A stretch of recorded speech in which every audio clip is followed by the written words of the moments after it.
আজ তারিখ হচ্ছে 8 ফেব্রুয়ারি 2024, সঙ্গে বৃহস্পতিবার। তো চলুন জেনে নিই আজকের খবর। যজ্ঞশ্রী প্রকল্প নিয়ে বড়সড় ঘোষণা মমতার। কি বললেন তিনি?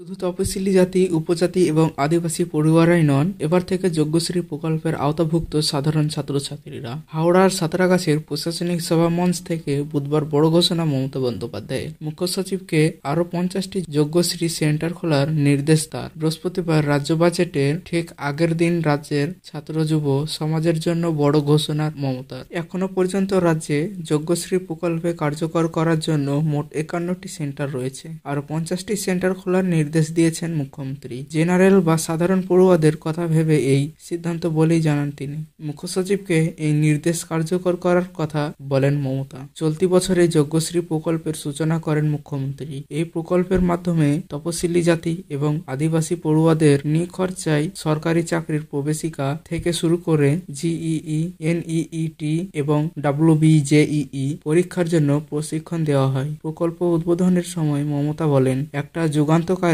পদক্ষেপ নিলাম তপশিলি জাতি এবং উপজাতির পড়ুয়াদের জন্য। বিভিন্ন সরকারি পরীক্ষা থেকে শুরু করে জেইই, এনইইটি ও WBJEE পরীক্ষার জন্য বিনামূল্যে প্রশিক্ষণের ব্যবস্থা করা হলো। এর নাম দিলাম যজ্ঞশ্রী। আগেও করেছি। 2254 জন ট্রেনিং নিয়ে কোর্সে সুযোগ পেয়েছে। জেলায় জেলায় 50টি সেন্টার চালু হয়েছে। চাকরির পরীক্ষা ট্রেনিং এর জন্য জেলায় 2টি করে মোট 46টি সেন্টার করা হয়েছে। এবার সেই প্রকল্পে জেনারেল বা সাধারণ পড়ুয়াদের অন্তর্ভুক্তিকরণে খুশি প্রায় সকলেই। এর আগেও ছাত্রছাত্রীদের জন্য কন্যাশ্রী, সবুজ সাথী, স্টুডেন্ট ক্রেডিট কার্ডের মতো একাধিক প্রকল্পের সূচনা করেন মুখ্যমন্ত্রী।